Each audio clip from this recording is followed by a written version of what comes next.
knows anything. It makes total sense because the bill has been introduced here and not there yet. Well, most Okay. of 68 is in your bill. They, So we're- they don't like 60. Right. So we're live. And we have Ellen in the chair for 45 minutes and then we're gonna have her for an hour tomorrow morning, which we're so grateful because we know this is also a mental exercise for you to be doing two of the major bills right now, going back and forth. So we appreciate you. And we had, if you could remind me, we had not gotten through it. We got to page 4? Yes, 4 and 5. We were asking people to preview 4 and 5 since that's the next meaty area of change. So Ellen Tchaikovsky, Office of Legislative Counsel, we are still on draft 7.2 that you started talking about yesterday. So on page 4, there's actually, I think we need to talk about subsection 13. Although I can't remember if we talked about. We didn't talk about 12 either. We didn't talk about 12. Which Okay. is small. It nods to chips away or something. Sorry, we're on Yeah. page what? Page 4, the top of page 4. Thank you. Oh my goodness. So this is I'm getting still these on both sides. the language amending the zoning sections or in chapter 24, title 24, chapter 117. So this is again the zoning, and so this is the 5 units per acre section. So in any district served by municipal water and sewer infrastructure that allows residential development, bylaw shall establish lot and building dimensional standards that allow 5 or more dwelling units per acre for allowed residential uses, and density standards for multi-unit dwellings density standards for multi-unit dwellings shall be not more restrictive I was gonna say, than we're those required for single family For dwellings. some reason, I thought it was density standards and dimensional was the second word.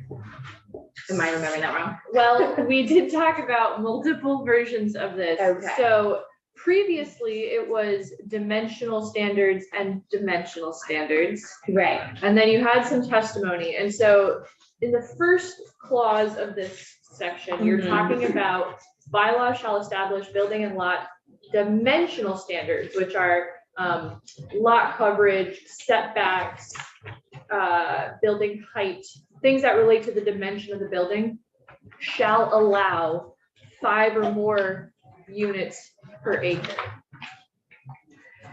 So and then the second sentence is density standards for multi-unit dwellings shall not be more restrictive. Yeah, but I really thought that the concern was having flexibility on the density standard, but then just ensuring that density standard wasn't more restrictive when it came to dimensional standards. So I think this captures that. But Okay. what I will say is you did hear testimony on both sides of that. Right, the testimony was density on both.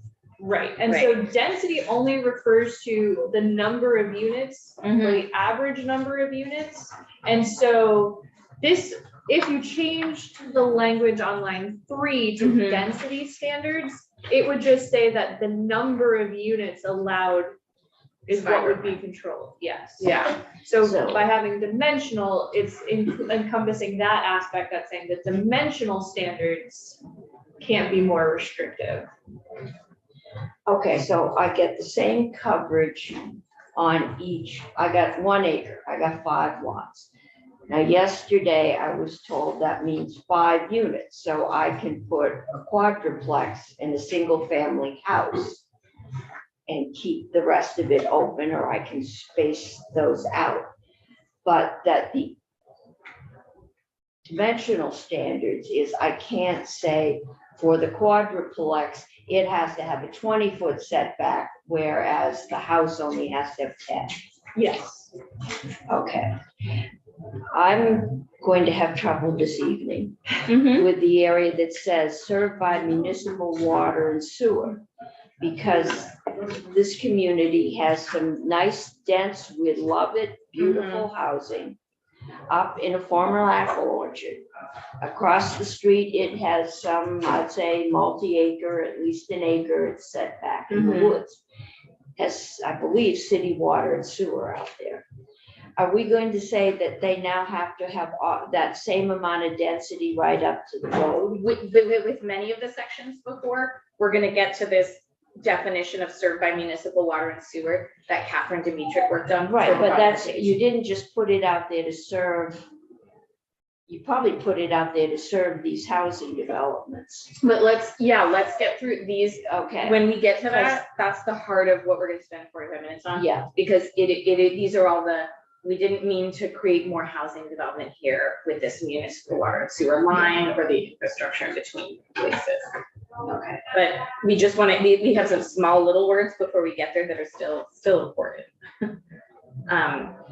So I'm as I guess dimensional and density, like as long as we feel satisfied that they together do the same thing. But what I think the concern was that we want some flexibility here, but we also don't want them to be more restrictive on the dimensions of multi-unit dwellings than they are on single-family dwellings. Yes.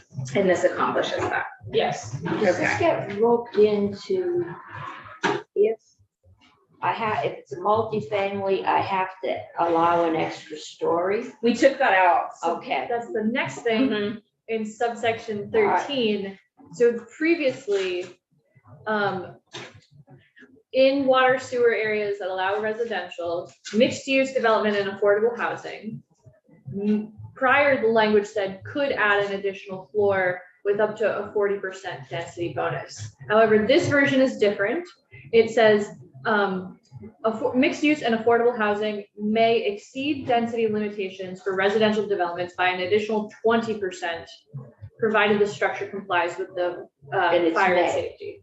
It's May, Mhm. yep, and so there's no floor bonus, and the density bonus has been cut to 20%. Mhm. So it's less of a density bonus. It's more like you get one or two more units, and the bonus isn't a floor, which we heard from even medium-sized to large communities that they're not going up another floor. And we heard that it's more of a headache for other communities where all of a sudden someone seems like they've been promised they could go up another floor. okay, so if it's a two-story, my 5 units on that two-story, I can't build a 3-story quadruplex. No, you might be able to get another unit, as a bonus. But it's a may. The Mhm. town still has Yeah. control. It's Yeah. control that is the issue here. Right. I will talk about being a Dillon state. Yes, good. I like the way you were. I wish I could be there to see you in action, honestly. Now we can't go around Montpelier without looking at things and being like, oh, I can see why Senator Cummings is not about If you parking. want to see the difference though in the line, stand and look at State or Main Street in Montpelier and you see The it's a uniform set. consistent Yeah, line. Go to Barry and it's like a bad dental work. right. It goes like that. There's buildings Mhm. that I would say probably burnt or were torn down and where they had been 4 stories tall are now 1 or 2 stories tall. And so you get, it looks like a Right. missing tooth. Yeah, It's a very different yeah, view shed of the downtown. right. I feel like we heard more, concern about this section without an added, no one was saying, oh my gosh, please do this. Even Winooski said, this doesn't help us. So if Winooski's not helping some of the taller buildings in the state, it felt like let's just not die I on mean, this I'm hill. not kidding. We did have a proposal to put a 13-story building Right, in what is still a vacant lot downtown. yeah, right. One floor for each county. Oh my gosh. That's cute. Saying can't get you get a house. floor, saying you get another story is like chumming the water. So that's why we're done with that piece. So, yeah. Right, and if they want to choose to Mhm. be able to approve Mhm. another floor, they The town can. do right. that. Okay, yay. We're now in the big section that should address, this is where a lot of people have wanted to have more flexibility and control about what it means to be served by municipal water and sewer. Sorry. Yes, so on page 4, line 14, this is establishing a definition. I didn't put it in the definition section, although you potentially could, but it really is laying out a process of how a town is going to define their sewer and water service areas. And again, this bill hasn't been edited, so just bear with me if there are any typos. So for purposes of this section, served by municipal and water sewer infrastructure means one, and so there's going to be a choice. This is the first choice, that residential connections and expansions are available to municipal water and direct and indirect discharge wastewater systems and not prohibited by state regulations or permits, identified capacity constraints, or municipally adopted service and capacity agreements. This is the first option where the town can decide or identify that there are connections available that aren't restricted by other existing permits or regulations or agreements. Or just constraints and capacity, which we really just wanted to spell out, even though we thought it was kind of obvious, but. Or, and then on page 5, or areas established by the municipality by ordinance or bylaw that, and so this is going to lay out the criteria that the municipality can use to establish these areas. So that exclude flood hazard or inundation areas as established by statute, river corridors or fluvial erosion areas established by statute, shorelands, or wherever year-round residential development is not allowed. Reflect identified service limits established by state regulations or permits, identified capacity constraints or municipally adopted service and capacity agreements. Exclude areas served by water and sewer to address identified community scale public health hazard or environmental hazard. Maybe those are hazards. Exclude areas serving a mobile home park that is not within a planned area for year-round residential growth. Exclude areas serving an industrial site or park. Exclude areas where service lines are located to serve the areas described in the subdivisions above, but no connections or expansions are permitted. Or modify the zoning provisions allowed under this chapter in areas served by indirect discharge designed for less than 100,000 gallons per day.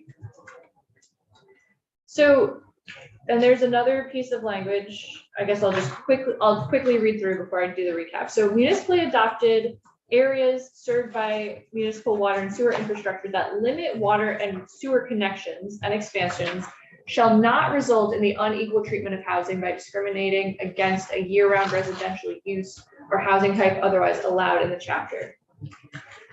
So there's sort of 3 things happening here. It's allowing the towns to define their areas served by sewer and water, and they have 2 primary options. And then the third component is that even if they define these areas, they cannot be discriminating against housing types. Right. So the first option is that they identify the areas where there are connections available that aren't currently being prohibited by state regulations, permits, capacity constraints, or service capacity agreements. And so that's sort of more like direct, what are the opportunities on the system? But then the second section, which is on page 5, has a lot of more flexibility, I think, in areas that can be excluded based on different elements that may be in the town. So they can exclude they can choose to go this way and adopt an ordinance or bylaw that specifically adopts the areas that are included in their sewer and water service area, and that can incorporate these elements But then also down on line 17, there's also like really a catch-all provision that does allow for them to modify some of the zoning provisions we've already discussed. If there's a area served by indirect discharge designed for less than 100,000 gallons per day. So I don't know a ton about that, but I Yeah, think give the us a plan- sense of that scale. The What does that planners, mean? the planners asked for that, where this is a specific case they didn't feel like was captured and Senator Discharges. Cummings. What I'm wondering is, got a water and sewer line going out to a clustered housing development.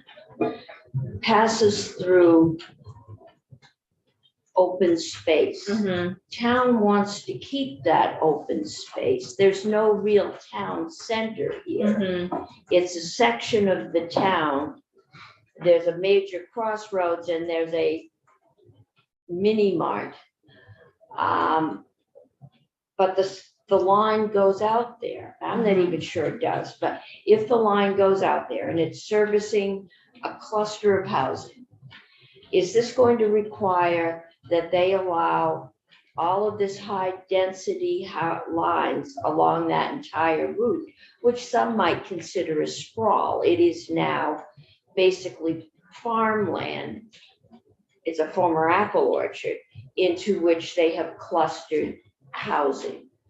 But there's a big open space with Between. farms. Right. Are we requiring them to put this quadruplex, 5 houses an acre along that strip? Because that would not be in contact, with the area. There's no real town center Mhm. there. So I will say the whole intent of this section is to say you can't preference a large 7,000-foot home that you think looks nice, that gets one house per 5 acres over denser development along water and sewer. So Right. if you're keeping it open entirely and there's no housing development allowed, you should be covered. But if you're saying, well, we just really like the look of larger houses that have larger plots of land, that has a discriminatory effect. Well, that may be what we intend. Mhm. I want to make sure that's not what the law says, because that's going to get a lot of pushback. This would be sprawl. I mean, this is a farm area. Where no housing is going to be developed. Well, I don't know that. But what we're saying is, if you could tuck 1 or 2 houses out here, or the farmer that owns the land wants to build a couple houses on it, are we saying that then if you're gonna do anything, you have to allow for 5 houses an acre, and you have to allow for quadruplex? So that's if a developer owns it. So if somebody owns the property, they can do whatever they want.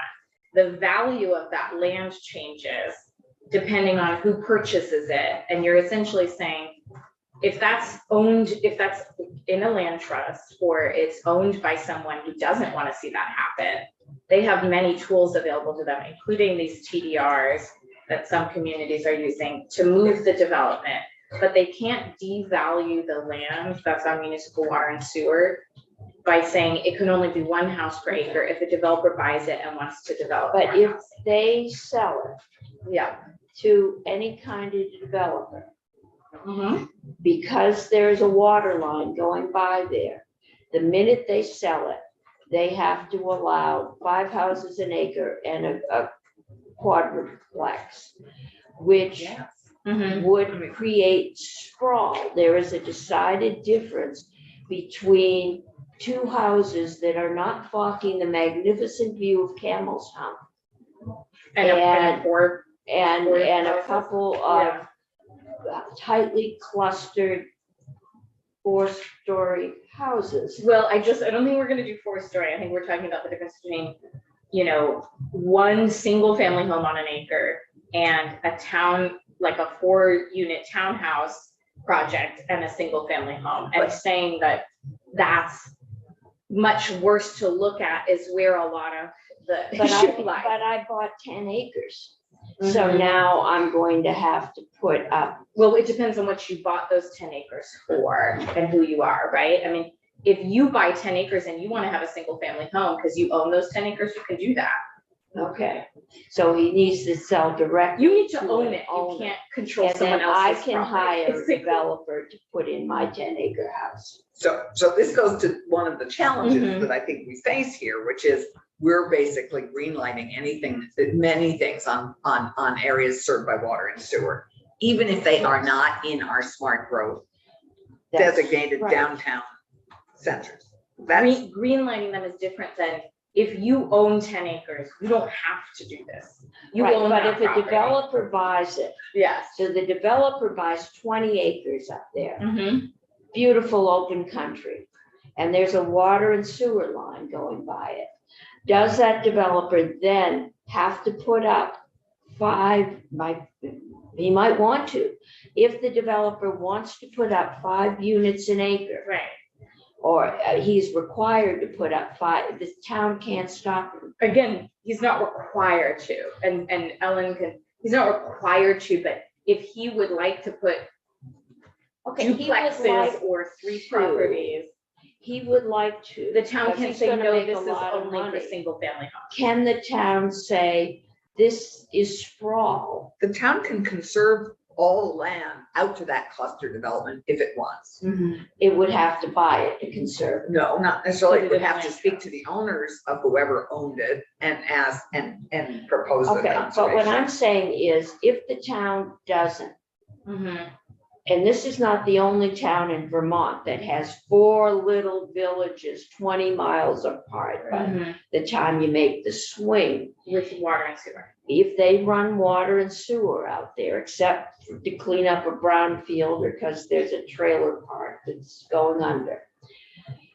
Are we saying that if the town zones this as residential, then if developer buys it, it has to be 5 units an It doesn't acre? have to be. They Why can't doesn't say it the have to opposite. They can't say it can only be 1 house per acre. They can't create a requirement for single family zoning. Okay, so if I got a developer Mhm. from New York City who wants to come in here and put up this tract of housing Mhm. along what is now a hilltop road with beautiful views of Camel's Hump, Mhm. literally, because the town was stupid enough to run water and sewer out there in the first place, they're going that, because I don't think we want to be encouraging sprawl. No. If there is a town center, that's one thing. There is no town center here. The question There's is a on mini an acre of land, if you're saying that one person who owns that acre, one house on that acre is not sprawl, Right, but a quadruplex and a single family home are, and that's not required. Someone could say, you know what, it would look nice to have 2 houses on this acre, but they can't say this is low residential density, so you can only have 1 house per acre or 1 house per 5 acres or 1 single So- family home here. If a developer wants to do more. They also don't okay, but have there's to. a difference between 1 house an acre going on a road. Look up the road that runs Mhm. parallel to the interstate, all right, in Randolph. And having, if a developer buys it and Mhm. there's money to be made, okay? Developer goes out and buys the apple orchard. It's got water and sewer. Then the town can't stop him from putting up 5 houses an acre, some of which may be 2 stories high. And We don't have any height. it has to be the same as a single. Yes, Family you zone. can't regulate it more than a Right, single family. But if you put 5 units an acre, Mhm. the visual impact, the impact is very different than 1 house an acre. And it is much more sprawl, it changes the entire, it can. I'm just anticipating pushback, and Sure. it may discourage towns from putting in water and sewer, Sure. which I don't think is what we want. Well, if they put in water and sewer, it's usually, I mean, we could create an exemption where it says, if you're gonna do your own water and sewer, fine, do whatever you want. But most of the time, a larger chunk of the taxpayers in that community or the state and federal government are helping to pay for that water and sewer. Right, And then, that becomes a really different question of what is. okay, what but is when needed these to do with towns that. got their money, Yeah, there weren't any regulations. I'm just answering your other question. Okay, but about- there weren't any what they do now. regulations. They didn't know this was going to happen. They have zoned view shed up here or something. To me, view shed is different than Yes. saying you can allow some houses, but not more than the amount we like. Okay, but in doing that, we are also risking creating sprawl. Because 5 houses an acre out what is now a pretty pristine road is a very different character, I think, from anyone's perspective. Even though it's Senator served Harris. by. Yeah, Yes, and I think that's a really good comment. The intent, my understanding of the intent of this whole section is to be strategic about where the 5-unit density is required. And we didn't want to have it be required in places where it could be sprawl. That's Right. why the industrial parks, for example, Right. you wouldn't want, just because there's an industrial park that has water connected to where you don't- yeah. the compact community development is, we didn't want, those of us who were Right. working on right, this you did want- not want to require Right. the extra density just because water and sewer. So I think we should take a look at this again after your question and just make sure that there it's is a way not- to not it's- require it. If we just talk about the intent for a second, Okay, where we still might not satisfy the people you're speaking for, which is completely fair, is well, I'm that thinking there's gonna be more than one. Oh, yes. More than a I few have towns. been hearing that- from them, is there is, at some point, there is a difference between saying no development can happen here, or we like the look of single-family homes here and not other types of housing. That's the crux of this entire bill. Right, and I think what Anne is saying is that some of those areas, I mean, I can't imagine, but some of those areas, they don't want any house. That you would want to keep the And nature we're of Right, it you open, might open want space. low density because it is a traditional farm. I just wanted to get to the crux of the disagreement, which is Okay, not about, they say no housing here, but if you No, allow certain this types of is- housing, are you discriminating against other types? So I heard you say no housing, because that would be a better as a If- concern. but there is a difference just in the impact. There are some long country roads that may have water and sewer, not for an industrial park, but because they were encouraging some developer Because they have low paid to residential put it in, all right? Yeah. Out to a low density area. Mhm. To now say that because you have that water and sewer, you have to allow 5 units an acre, the equivalent of, Up which, to. up to. Yes. Well, you can't say less than 5 units an acre. You can't, you're saying up to that amount, so yes, you can't say, You you can't can say only you do. can one only or do two. 1 house an acre. For some towns, that is going to be a major change. And It's not gonna be overnight though, right? It's gonna be a developer I buys mean, something that has a lot of given the single. price family of homes. housing, Yeah, and given, if I were a developer, I'd buy up that whole place and just pack it with up and high-end condos, So I think which this- is not, it is a very different change to that neighborhood. right, and I think that is one of the challenges that we look at between areas served by water and sewer and really focusing on smart growth.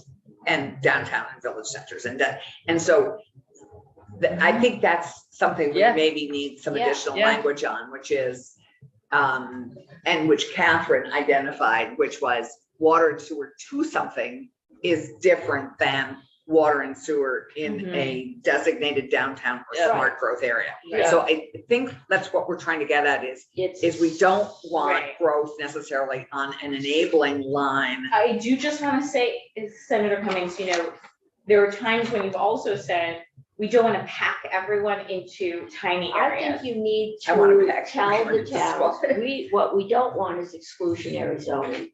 We're Okay. only gonna take rich people and we're only gonna take senior citizens multi-housing.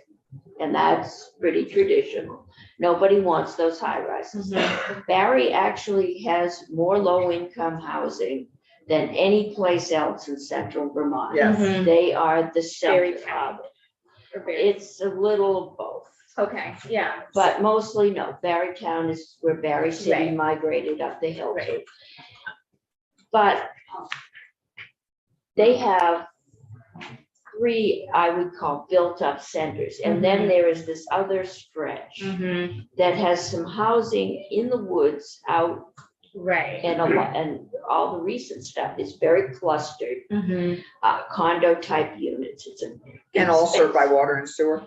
I believe so. So I think to get at your concern, because I think it is a concern, as Wendy is saying, I mean, I think this is, we could just add what the language she had us add about water and sewer to an industrial park, we could add or to any Isolated. isolated developed community or something. I mean, I don't know what the right language is, but we could, Or outside of a designated growth area. I think it would be good if we found a way to describe the trunk area. exactly, that it's And not just get designed at that. to be developed along the Yeah, I trunk. put it out because I wanted to put in some housing.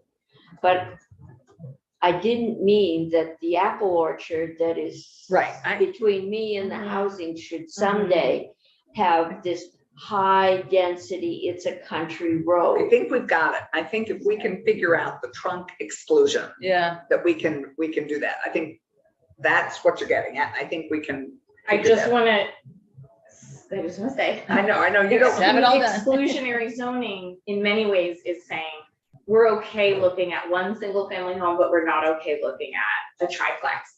And that is what has created a lot of packing people into small areas and not letting them have a little bit of open space. I get that we don't want to create suburbia. Vermont has a long history of not wanting to create suburbia, but we do have to be really careful about what we say is exclusionary. That low density residential is a way to say we don't want a lot of other types of people in our community. We want someone who can afford a large single family home. Let's- We used to, I think we still say, you have to have, and we can change that. You can't just zone all lower income people. And in the States, it's primarily white for lower income people into clustered little, they got a couple of them in Barry, all right? The old HUD units.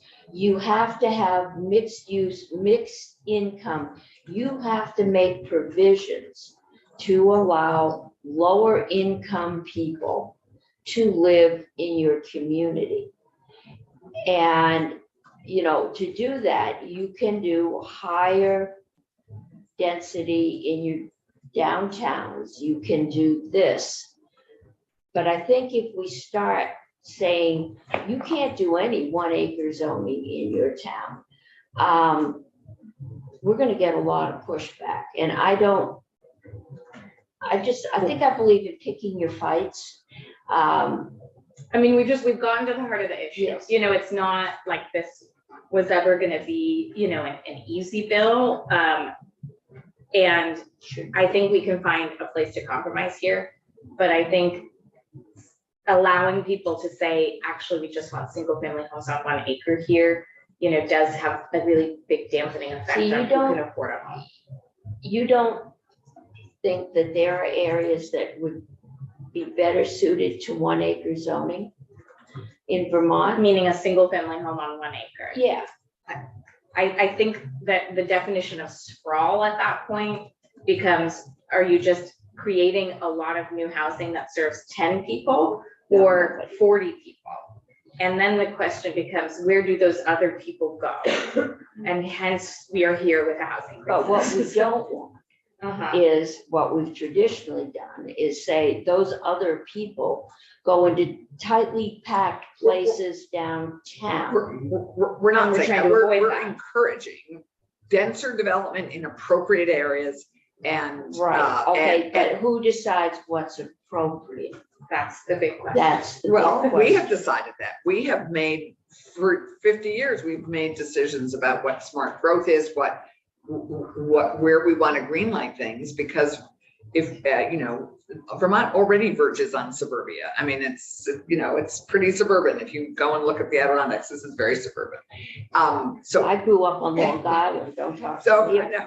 So I think that, I think what we're trying to do is balance and do as much cluster development as we can in thoughtful ways. And this area of this bill focuses on what's served by water and sewer. And I think you've appropriately identified an area that we trunked, we excluded a trunk to an industrial park, but we didn't exclude a trunk to a clustered development. And I think, to go to Keisha's point, if we're going to protect the trunk, we don't want to All fill it with single-family single homes in a family row homes. all the way. Right, yes, yeah, On I think 1 acre that's lot, it, right. because that wasn't the rule when they took the money to develop it. Right. And if they had Right. known it was going to be the rule, they probably wouldn't have taken the money.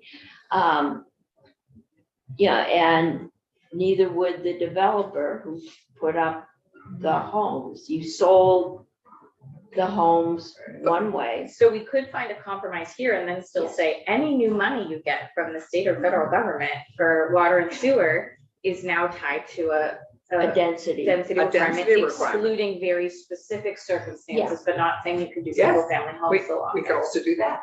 We could. So we've hit Maybe we've gotten to the heart of the issue. Mhm. And I'll tell you more tomorrow morning when I come back with stuff. right, yeah. and it's good. Well, maybe you won't come back. You're representing a lot of fear around the state of what this I bill survived means. civil unions, I'm all right. So you've hit on you've articulated the fear a lot of people have in the state about this bill, and we need to work through it. There's no way around it. So still would like to get the bill out next Wednesday, but it's good that we got here now. I think that's valuable. Ellen, you have less than 5 minutes. You have 5 minutes. Just a question. Yeah. As you're talking about the phrase you used, any money you take in the future will be wastewater. conditioned upon the section. By this, when you say you take, I assume you're referring to municipality. Yes. But by so doing and putting that restriction on after the fact, you're affecting the property rights of everybody along that line. How is that? Because you're Because actually you're raising the restricting- value of their Well, you're property. restricting their ability to use it in certain ways. If you are restricting their ability to develop, theoretically, the water line will give them the ability to do something that they weren't able to do before, on the Mhm. one hand, but on the other hand, you are placing a restriction on what they can do with their property. Meaning they can't sell it and say it has to be a single family home after this. Yes. You are actually increasing the value of it because the next person who buys it they could choose the person who's going to keep this single family home instead of, the development company that comes in. But they could also say, I have a different value for this property now in the free market. And I have this opportunity, I have all these other additional opportunities. And one townhome style development in the middle of all these single family homes is probably not the end of the world if that gives them a richer transaction and creates more housing. Presumably, there'll be various owners along that trunk line who will have different perspectives of that. That's the heart of the bill. That's exactly what we're talking I about. mean, I'm not Is do sure. they get to we want decide what that to person does? Limit. We need to encourage the development of more denser because they are less costly homes, and we have a huge need. But we also need to provide homes so that people that may start out in those denser homes, but as they progress up the ladder economically, they may want to buy a single family home with a nice yard so their kids can ride their bicycles and have a basketball hoop. Mhm. And I To those. don't know that They'll we still want exist. to require that in order to do that, they have to live 10 miles out in the country. And I don't think we're requiring that. There's still single family homes in Burlington, right? I mean, there are single family homes everywhere. What we're, Burlington is not Vermont. well, I mean, but I'm saying even in Burlington, Tyler, you just hit There are- Tyler square in the chest. so what we're saying is over time, there might be a few more properties that get turned into denser housing. And that, I mean, we've been talking a lot about who's buying single family homes with huge acreage right now. They're not Rich people people. who can afford their first family home in Vermont, you know? So this is giving people more options to live in the same desirable places everyone else lives in a I'm not fighting condo or a that. I'm townhouse. trying to keep Yeah, us from getting a full-scale revolt that's fair. in the hinterland. I, there's enough fights with this and things that have red flags. It's one thing to say, I have to do this in my designated downtown dense areas. It's another thing to say, oh, I ran a water line out there, Mhm. and these are small towns, my cousin Joe, all right? But now I have to have 5 acre zoning all the way out that line. Mhm. That's That's 5 unit going rate. to, that's going to raise just a bigger red flag.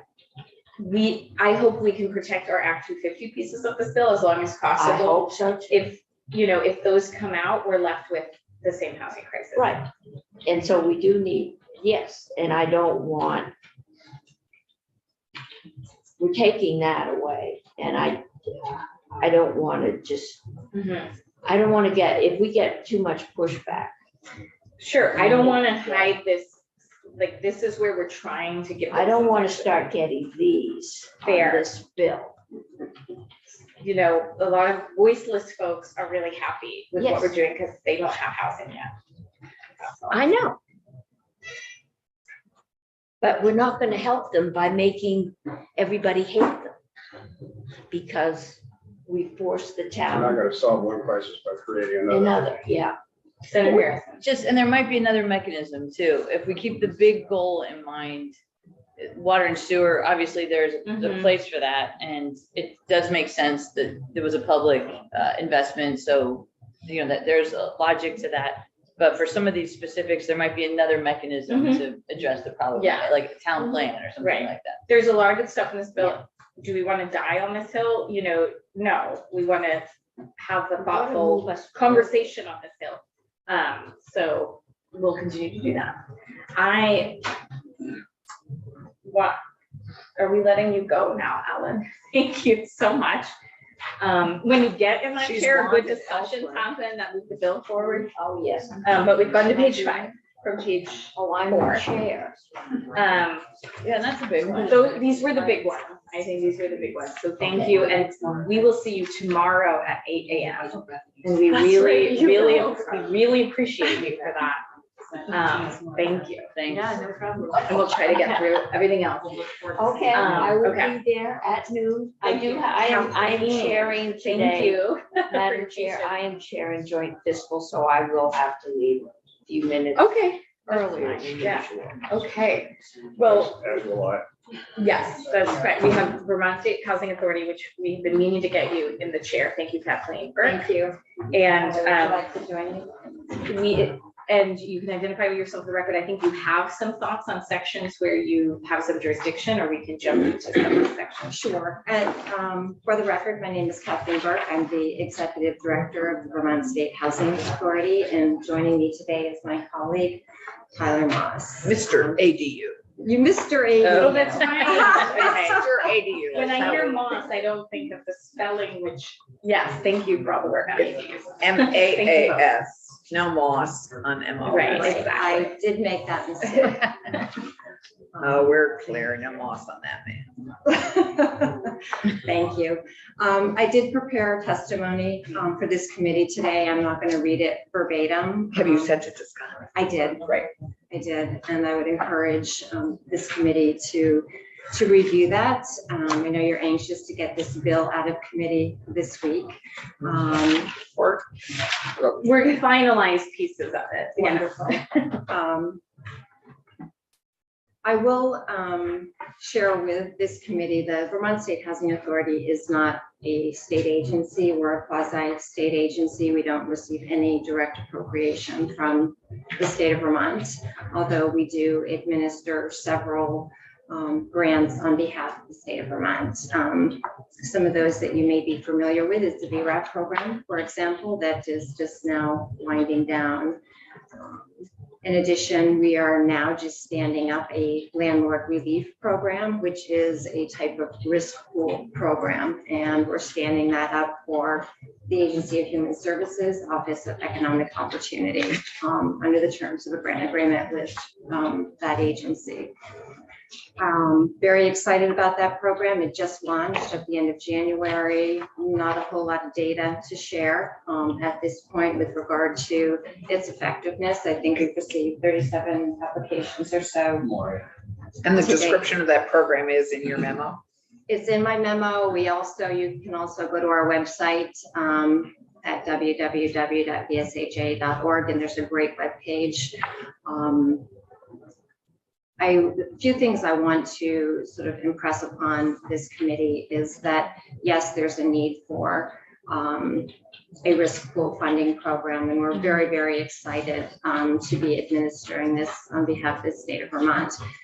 We also feel strongly that there's a need for a rent rescue program, which is not included in this bill, but I believe the committee is familiar with. We were, if it's not, and we might not be talking about the same things, but Vermont Legal Aid came to us with a That's fund exactly. for non-payment of rent eviction. That's exactly Okay. it. And so the idea would be. It's in here now, page 33. It's on, yes, exactly. And we would advocate strongly for this type of a program. I think you need to be mindful that the success rate in the Housing Choice Voucher Program right now is at an all-time low of 22%, meaning of 100 vouchers issued, only 22 households secure housing. Okay, well, we're looking for that number, so. Yes, but just Yeah. asking. 22% of folks 22%. who have vouchers. If we issue 100 vouchers, 22 households are able to utilize that voucher. Because lack of housing, not because of lack of income meeting. I mean, they meet everything else. These It's folks just have there's, been determined income eligibility. They're not able to secure housing within the 120 And these days allowed. All fall under the umbrella of Section 8. That's correct.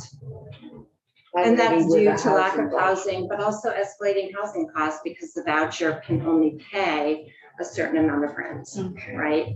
And those are restrictions imposed upon us by the federal government, the Department of Housing and Urban Development. Can you remind us if that's standard across the state or if it's one limit? It can be different among local PHAs, but we do try to be consistent within, because VSHA works throughout the state of Vermont alongside of local housing authorities.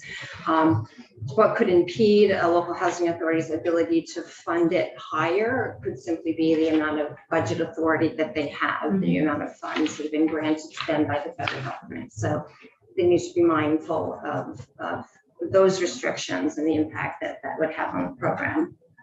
Are they intended to be close to market rate? They are typically funded around the fair market rent amount that is established by Housing and Urban Development. Those change annually on October 1st.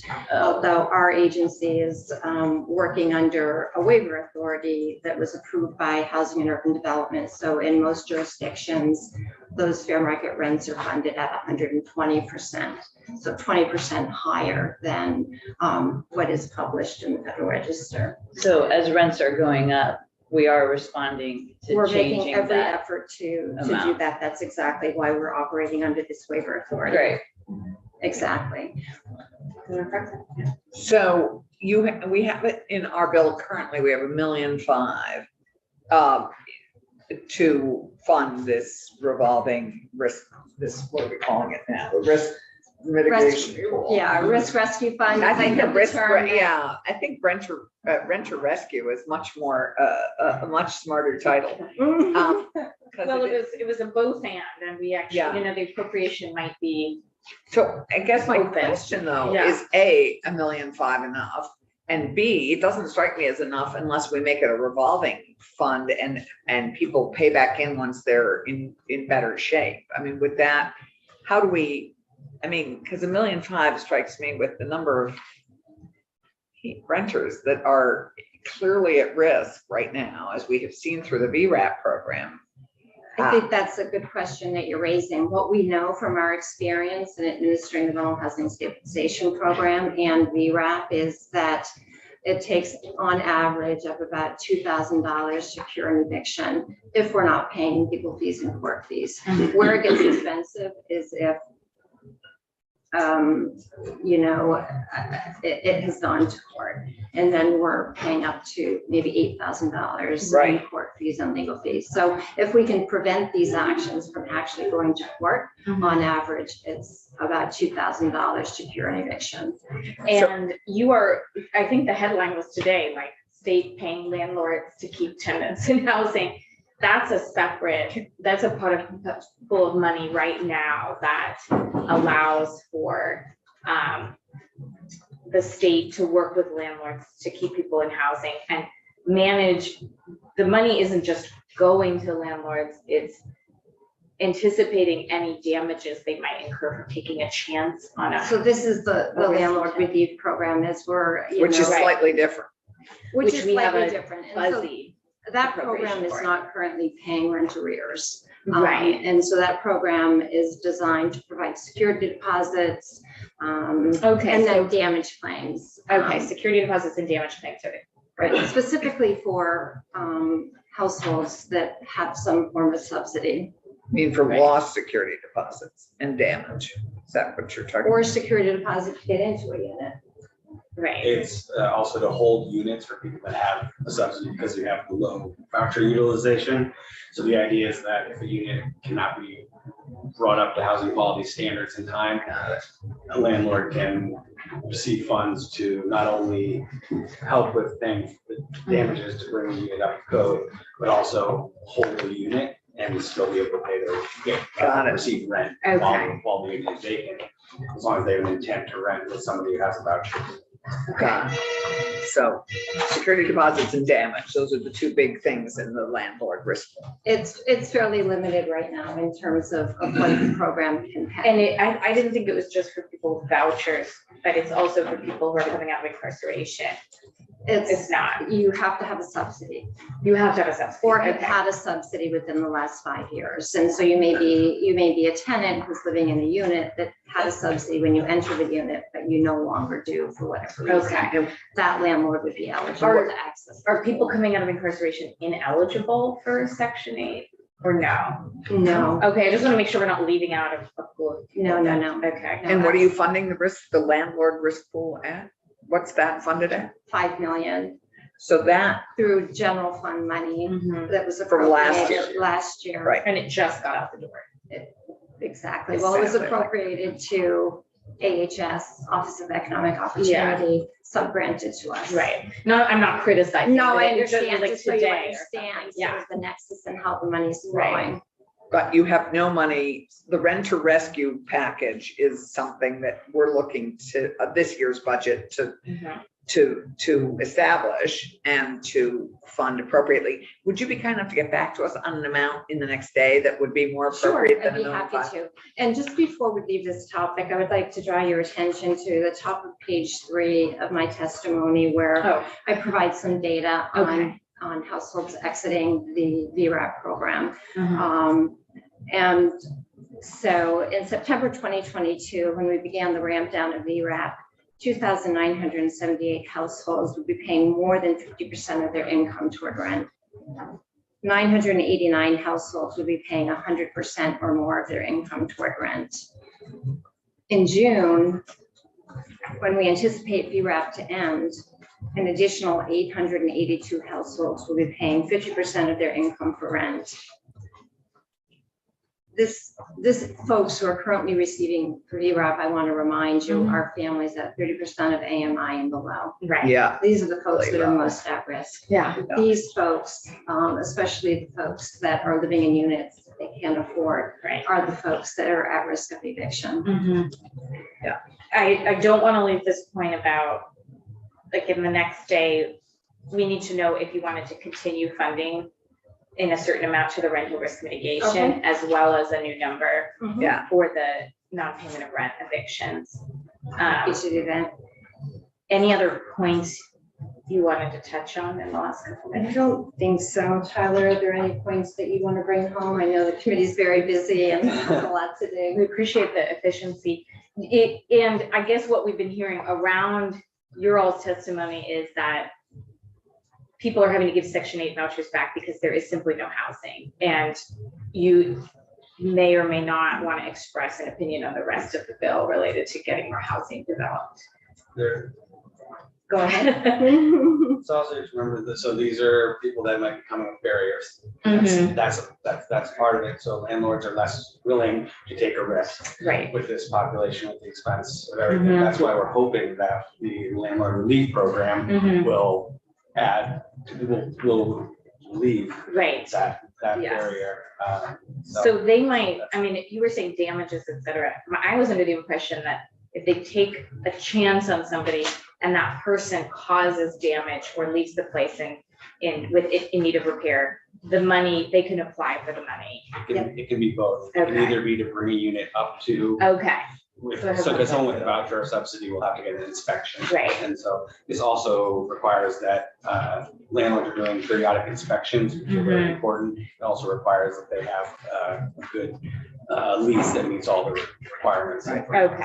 So we actually are providing leases, because a lot of the leases are just terrible. So this is enabling landlords to take risks they might not. Right. normally But take. are there a fundamental? few more strings about, like, you can't just evict somebody when this happens? We are giving you some money to make sure that you don't take too many risks, and we'd like to have what we were trying to do is start to get to this eviction diversion or mediation Exactly. process Mhm. with the second pot of money, and have people go through mediation before they just kick someone out who the That's state That's thinks right. they will take a risk. That currently is not a provision of the program. They cannot evict for the damage, for the claim, Okay, regardless of the award amount. They right, cannot evict for that. So if they broke a good, door and it Yeah. costs $6,000, we only Right. need $5,000, you still can't evict for that broken door. You right, also cannot take other legal actions for the same thing. So okay. aside from eviction, so it could be just getting the money. That's when you think of, like, victim of domestic violence, someone comes and breaks something in the house and they want to evict them. This would put more barriers to them saying, you know what, this is too messy, we're gonna evict you and fix the property and rent it to We someone else. can, yeah, regardless of Okay. who caused the damage. Yeah, It can. And the landlord risk pool funding protects the landlord in that circumstance. And it also conceivably, if we have a rent or rescue program that we are looking at here, that would help the renter who is. it makes the victim. transaction. Yes. Right, and it completes sort of the continuum of what we need to Got it. best protect. So I think we'd like to flesh this section out, to Yes. have that conversation with appropriation, so. So give us a Yeah. better figure, or if this may be the right figure, but let us know. And anything further you'd look at this language would be helpful. Thanks I'll so get much. back to you Thank you. later today. Thank you. Yeah, thanks for your work. And Absolutely. it's nice to see the new Dick Williams in action. Not Dick Williams. I was like, I was confused, yeah. I took his position. Right. But that, that's how we refer to everybody in this building when they take somebody else's. And spot. thanks Oh, for your patience getting you in the chair. Absolutely. Thank you so much. Thanks, it's great to have you. And we have a And little Tyler, always. good to under see you. 15 minutes for our rights and democracy. I've gotta go, Yeah, so make sure I get I lunch before the folks who flag. are not here usually are, just want to recognize that we have the chair of finance and the minority lead. We have a committee that tends to have other obligations right as we get ready for lunch that I'm are going to church. And beginning at 12. Yeah, Yeah, so we, yes. Maura, are you gonna be around for some more of the day? Yep. Some more of the day? So we can start getting folks in the witness chair in whatever order, and we have about 13. Oh, it's Tom. Hello, Senator Clarkson. Oh, good to see you.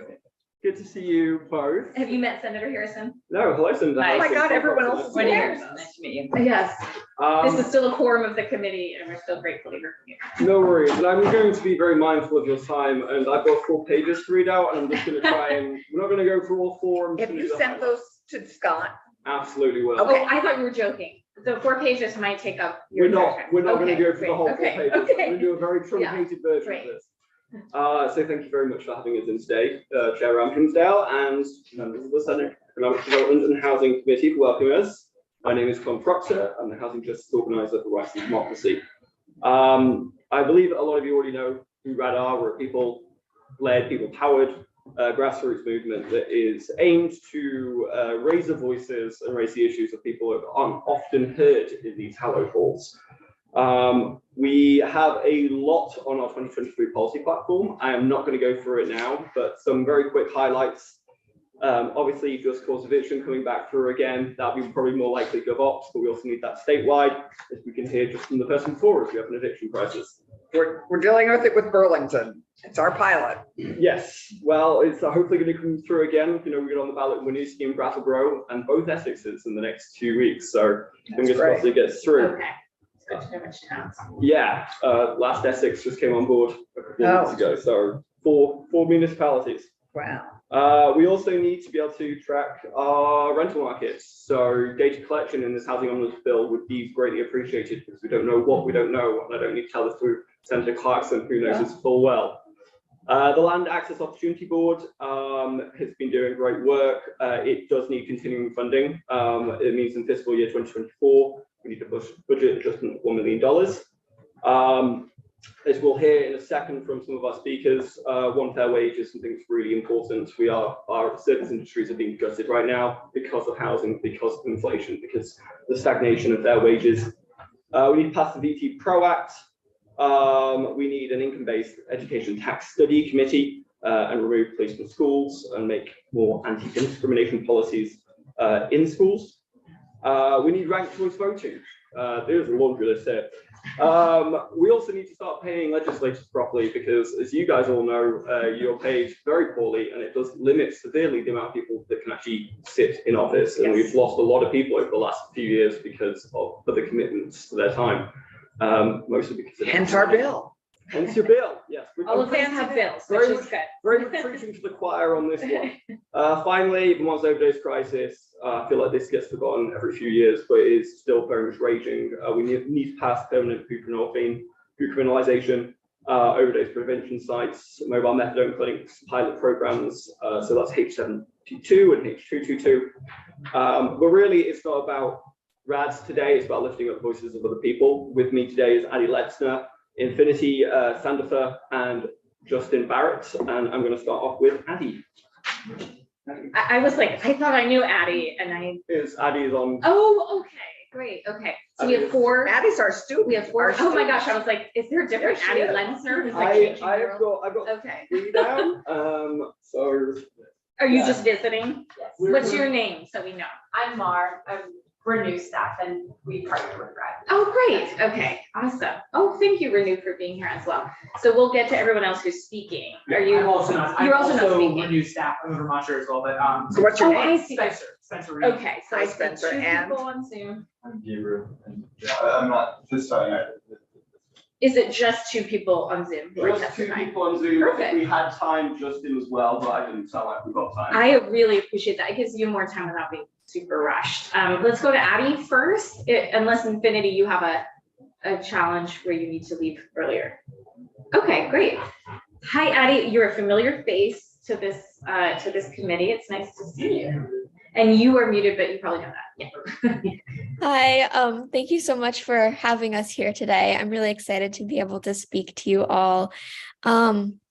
So I'm just going to hop right into it because we have limited time. So I'm Addie Linsner. I live in Bennington. And I wanted to start off my testimony by just talking about Terry Huega, who in February of 2020 was a man experiencing homelessness who went to sleep under a bridge. It was 4 degrees outside, and by the time morning rolled around, Terry had lost his life.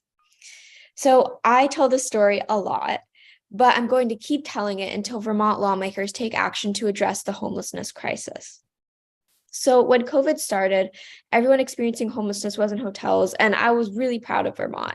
Motels aren't the solution to homelessness, but they provide immediate shelter need.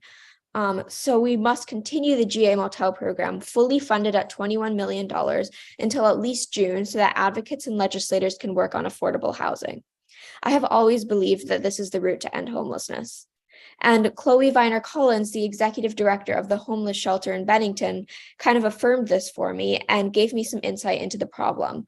She told me that when I asked what would happen when GA ends, she said it's about to get worse than Bennington has ever seen. So this really struck me and just kind of furthered my point that the motel program really serves an immediate need, and I urge you to use your power as legislators to push for the Appropriations Committee to include the full $21 million in the Budget Adjustment Act. But aside from that, we need to invest in affordable housing, and this is where you all come in. So tiny homes, mobile homes, renovating old buildings are all good ideas. And through the organization End Homelessness Vermont, I'm starting a tiny home community in Bennington. So Chloe told me that we need more low barrier shelters with mental health services, and these tiny homes could serve that purpose while we get other housing ready. But in short, we just need to create more housing, and we need to do it fast. And this calls for creative solutions. I really could use your support in making this happen, and I urge you to include affordable, low barrier shelter options that can be put up quickly in any housing bill that you pass. I also wanted to mention that we need to stop protections to stop homelessness from occurring in the first place, as Tom mentioned, like just cause evictions and landlord accountability in a rental registry. So with all of that said, I wanted to just leave you with a statistic. Vermont had an increase of 259% of homelessness from 2007 to 2021. And we are also the second to worst state, behind only California, with the highest increase in homelessness per capita. So we can't just continue with the status quo. It's time for change in Vermont. And I'm glad that I have you all on my side in making this happen. Thank you. Thanks so much, Addie. That was wonderful and perfect timing to make sure Infinity can be heard. And if we have time for one question at the end, we'll do that. Hi, Infinity. Am I saying it correctly? Yes. Hi. So I'm going to talk about raising the wage. I am currently a service industry worker. I'm a chef. I've been a chef off and on for about 16 years, and there's a reason that it's been off. Right now, where are you now? I'm sorry. I don't want to identify you too much, but are you in your community? Is that I am currently standing outside of my job in White River Junction, just across the street from the train station. I currently work at Piecemeal Pies in White River Junction, and I make about $26 an hour. The reason I make $26 an hour right now is because we have a pay model that has worked out really, really well for the employees here at Piecemeal Pies. We don't rely on tipping. Our owner decided that that really wasn't working out, relying on the kindness of strangers to make sure that your servers can make enough money to survive is a bit ridiculous. So instead, we do an 18% service fee on every ticket, which guarantees that staff get 18% of what would be a normal tip. This works out really well, takes my wages up about $10 an hour every pay period. So for the 40 hours I work, I make another $10 an hour on top of all of the base wage pay. Right now, with the rising prices of everything, we're seeing that in the service industry, people aren't showing up to buy food, much less able to tip. They can barely cover their own bills. Relying on tips as a way to make sure that somebody can survive, which I don't understand why the idea that my time, a third of my life, is worth less than a third of somebody else's life. But I spend 40 hours a week working to make sure that this restaurant stays open. And because my employer came up with this idea and has implemented it, I'm able to have a living wage. But I will work right next door to a bunch of folks in another restaurant that don't make a living wage. And they're watching their tips completely disintegrate because folks cannot afford that on top of the rising price of their bill just to eat their food. If we don't raise wages for service industry workers, there will be less and less of them until there aren't anymore because we cannot survive on that. It's not possible. Eggs have quadrupled in the last 4 months. I cannot afford to survive currently, and I make more money than I ever have in my life. And it's because the price of living has gone up so much. And I am seeing my friends and my family and my coworkers from other jobs suffering on a daily basis because they can't afford to pay their rent, buy food, or toilet paper. And it is ridiculous that we live in a society where folks are just going hungry, working 40 hours a week. That there's absolutely no reason that this should ever be happening. If you were putting in a third of your life to serve a purpose, you should be able to enjoy the rest of your life. And I don't. I currently am struggling to try to figure out rent because it's going through the roof, and everybody else is too. If we don't figure out housing and wages, we are going to see a lot more homelessness, and results of that are going to be death. It's going to be drug overdoses. It's going to be folks who put themselves in dangerous situations to make money. When people don't make enough money, they sell drugs. That's what they do. They put themselves in dangerous situations so that they can make money in illegal ways because there aren't ways to do it legally anymore. And as we continue to move forward in this, you're going to see rise in everything from drug convictions and overdoses and homelessness because folks are going to start grabbing at any avenue they can, and that's going to lead them down dangerous paths. And it's not fair that we are putting ourselves in these positions to just try to survive, and we are being sexually harassed at the job because we have to take this job because it's the one that we get. Women get sexually harassed in this industry more than any other industry. It is atrocious. And we put ourselves in these positions because we don't have a choice. We have to provide for our families. I feel like the structure that we have now is honestly embarrassing and sad. I can't believe that we are okay with people making half minimum wage because they might get enough tips to survive, especially when we go to the grocery store. Every single one of us walk into that grocery store and we've seen how these prices are rising. It is an immoral justification to say that they make tips, therefore they don't need to make a living wage. And I fully support changing this really messed up system so that folks are just able to survive. Thank you. Thank you, Infinity. It is, as Tom mentioned, it is unfortunately too rare meeting in the daytime with a very intimidating process that we hear from people on the front lines of these struggles and dealing with inflation and low wages. So we really appreciate your comments, and I do the same thing where I get in the car and have to do other things. So we don't want to keep you also. We really appreciate this, and it's a good segue because right after we finish housing, we'll start to deal with labor issues and minimum wage. So we're trying to touch all the things here. Yeah, I just want to say thank you for bringing this to our time. I mean, it's always there. Low wages, poverty are the essence of so many problems. So I appreciate you centering this. And I do have just a tiny little question. Is the $26 an hour, does that include the $10 that you're speaking of? It does. So currently we are it's a very small restaurant. There's no way to support a living wage right now with all of the inflation. And so the implementation of this 18% has taken my base pay, which is what the restaurant's able to afford, $16 an hour. And that's not bad. That's what I was making before COVID in restaurants and in kitchens.